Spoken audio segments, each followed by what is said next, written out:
Baik, Bu. Ya, bagus.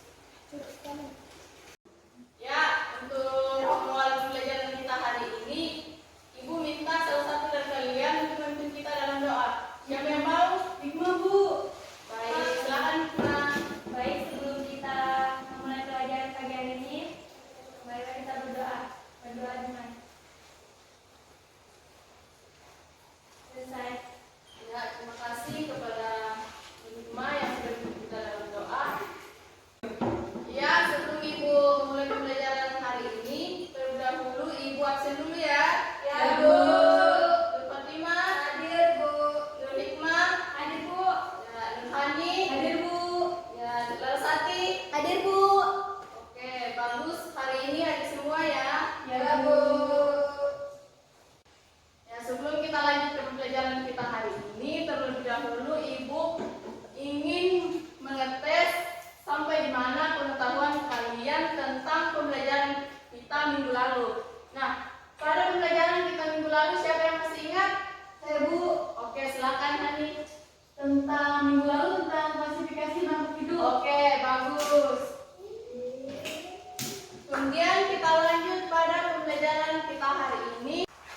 Oke, pada pertemuan hari ini kita akan membahas tentang tingkatan sistem organisasi kehidupan. Ya, menurut kalian kira-kira apa yang kalian pikirkan tentang tingkat organisasi kehidupan? Atau apa yang kalian bayangkan tentang organisasi kehidupan? Ada yang tahu? Ya, di sini Ibu akan kasih gambaran tentang pengertian dari tingkat sistem organisasi kehidupan. Nah, tingkatan sistem organisasi kehidupan ini adalah dimulai dari yang paling terkecil ke yang paling kompleks. Nah, kira-kira apa yang kalian pikirkan tentang hal tersebut? Sel. Oke, bagus. Ya, baiklah, di sini Ibu akan kasih gambaran tentang tingkatan sistem organisasi kehidupan. Nah, organisasi kehidupan itu dimulai dari yang paling terkecil atau yang paling sederhana sampai yang paling kompleks. Nah, kira-kira apa yang ada di bayangan kalian tentang organisasi kehidupan tersebut? Sel, Bu. Ya, bagus. Jaringan, Bu. Ya, terus masih ada? Sistem organ, Bu. Ya, betul. Jadi betul ya yang dikatakan oleh temanmu. Jadi tingkatan organisme kehidupan itu dimulai dari sel, ada jaringan, ada organ, ada sistem organ, dan ada organisme atau individu. Kemudian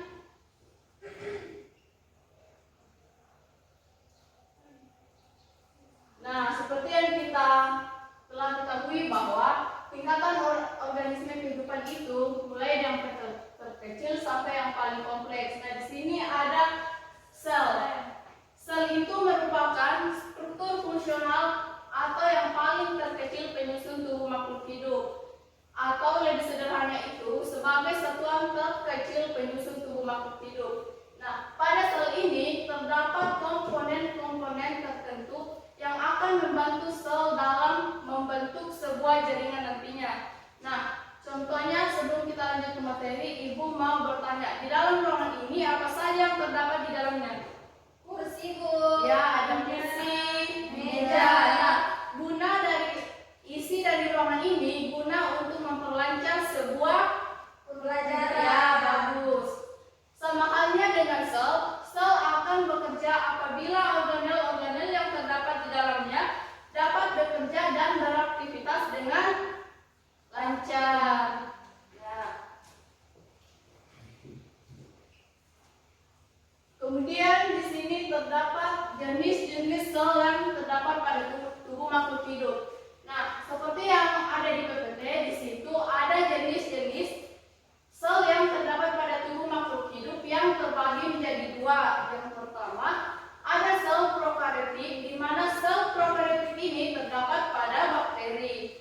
Kemudian ada sel eukaryotik yang terdapat pada hewan dan tumbuhan. Nah, kenapa dikatakan sel prokaryotik hanya terdapat pada bakteri? Ada yang tahu? Ibu. Ya. Karena tidak mempunyai inti sel. Ya,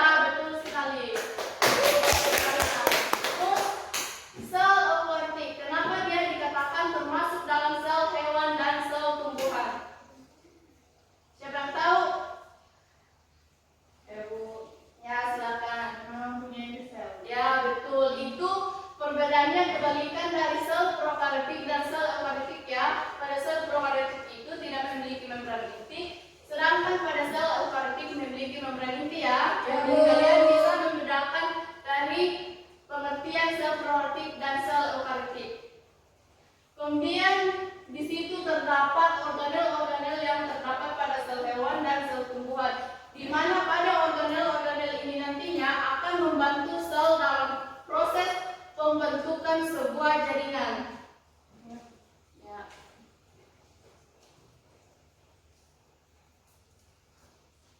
Kemudian kita masuk dalam tingkatan organisasi kehidupan yang kedua, yaitu jaringan.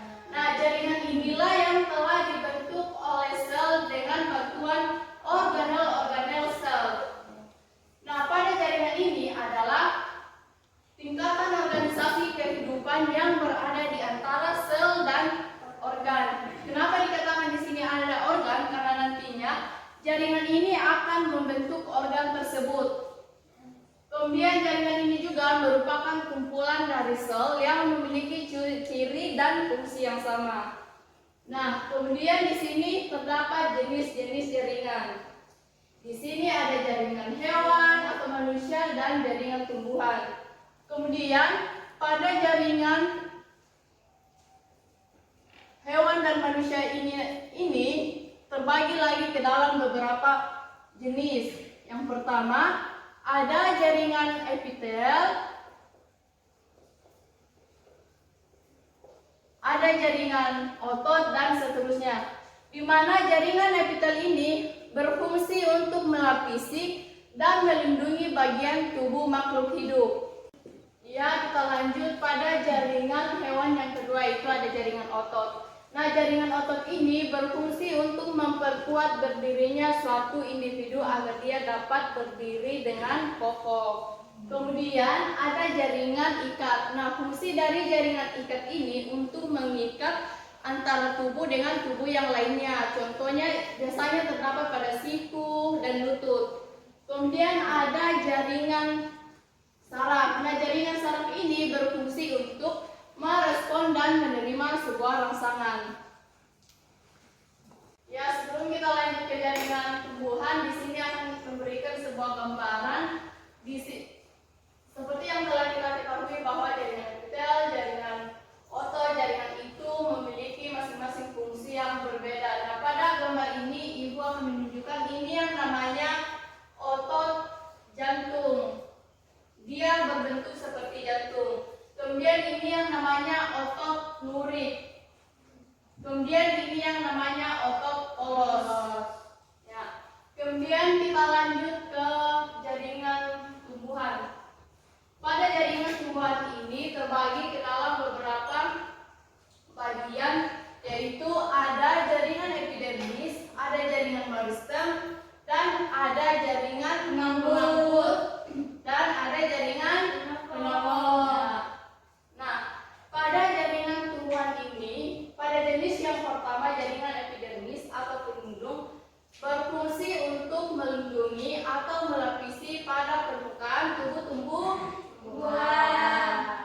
Kemudian pada jaringan meristem. Nah, pada jaringan meristem ini biasa disebut jaringan yang selalu aktif membelah. Ya, betul. Karena dia selalu aktif membelah, maka pada jaringan ini terbagi ke dalam tiga, yaitu ada meristem apikal, ada meristem lateral, dan ada meristem interkalar. Kemudian jaringan yang ketiga yaitu ada jaringan pengangkut. Nah, fungsi dari jaringan pengangkut ini berfungsi dalam mengangkut air dan zat-zat makanan yang akan disalurkan ke seluruh tubuh tumbuhan. Pada jaringan ini terbagi ke dalam dua jenis, yaitu xilem dan ada phloem, di mana pada jenis ini masing-masing memiliki fungsi ya. Ada yang mengangkut air dari hasil fotosintesis yang akan disalurkan ke seluruh tubuh, yaitu phloem. Sedangkan xilem itu akan mengangkut air dan garam-garam mineral ke seluruh tubuh tumbuhan. Nah, kemudian yang ketiga itu jaringan penyokong. Nah, pada jaringan penyokong ini berfungsi untuk menyokong sebuah tumbuhan agar dia dapat berdiri lebih kokoh. Ya, kita masuk dalam gambar jaringan epidermis. Nah, jaringan epidermis itu dia berada di bawah dan bisa juga berada di atas karena dia sebagai pelindung dan lapis. Kemudian pada jaringan meristem sistem apikal yang terdapat di ujung batang. Kemudian pada jaringan interkala terdapat pada ruas-ruas batang. Kemudian pada meristem natural ini terdapat pada batang. Kemudian pada jaringan pengangkut itu ada dua, ada xilem dan floem. Pada xilem itu dia berada di tengah yang sebagai pengangkut air dan garam-garam mineral yang akan disalurkan ke seluruh tubuh tumbuhan. Sama halnya dengan floem.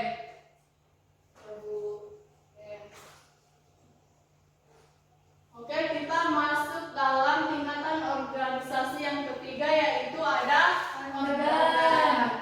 Nah, organ ini yang telah dibentuk oleh jaringan dengan bantuan beberapa jenis jaringan.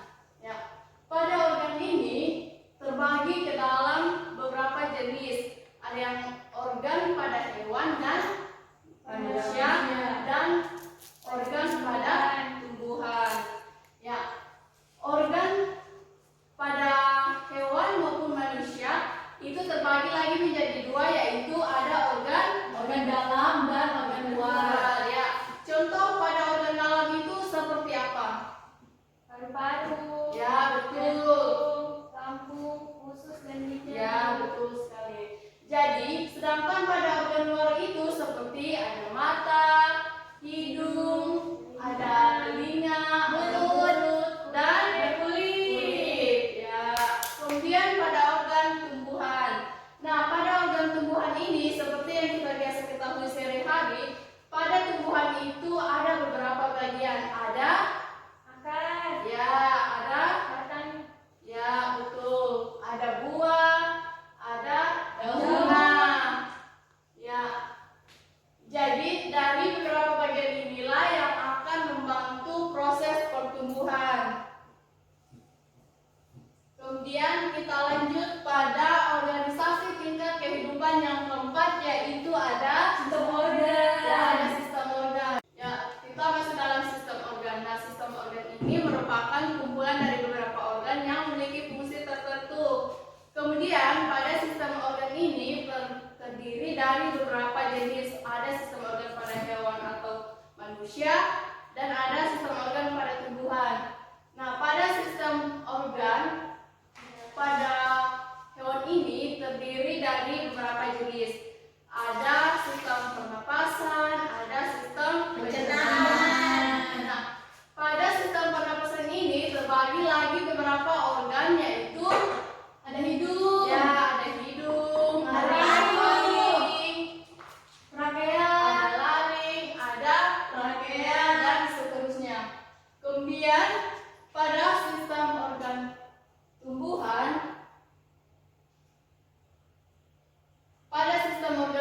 pada tumbuhan itu terbagi lagi beberapa jenis. Ada sistem pernapasan atau respirasi, ada sistem penguapan, ada sistem reproduksi, dan ada sistem gerak. Nah, sistem gerak ini terdiri dari akar, batang, daun, dan seterusnya. Ya, jadi tingkatan organisasi kehidupan yang kelima yaitu ada organisme dan individu. Nah, individu inilah yang merupakan penyusun dari sel, jaringan, organ, atau sistem organ sehingga menjadi satu individu, seperti ada hewan, ada manusia, dan ada tumbuhan. Ya, sampai di sini mengerti? Mengerti, Bu. Ya, karena kalian sudah paham tentang materi kita hari ini, Ibu akan memberikan sebuah tugas dan kalian bisa mengerjakan dengan teman sebangku kalian atau bisa dengan per individu. Di sini bentuk soalnya itu pilihan ganda dan uraian. Ya, Bu.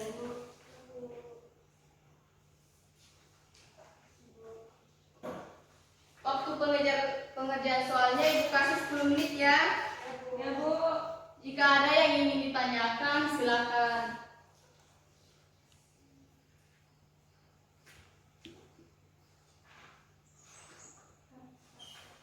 Ya, ada yang ingin ditanyakan?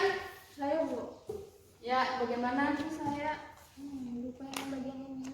Ini yang berada di luar itu namanya floem, sedangkan yang berada di antara garis-garis itu namanya silem. Oh iya, makasih Bu.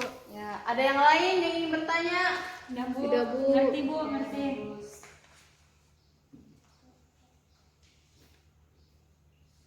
Oke, waktu pengerjaannya tinggal 5 menit ya.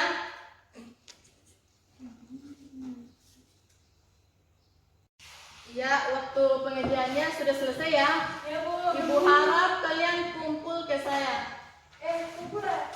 Masih kumpul sendiri. Iya. Ya Bu, duluan.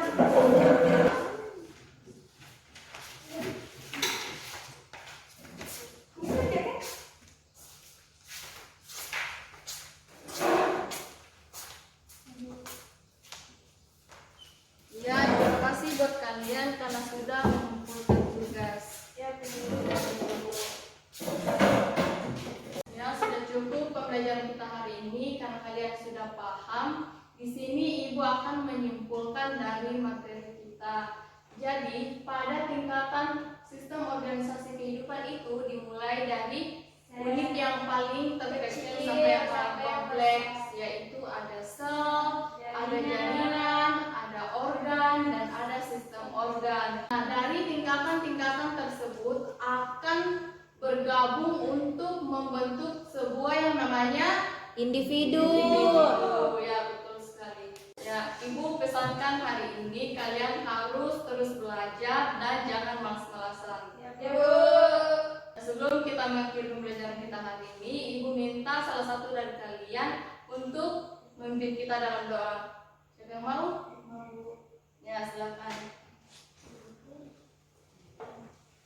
Baik, sebelum kita pulang, mari kita berdoa. Berdoa dimulai.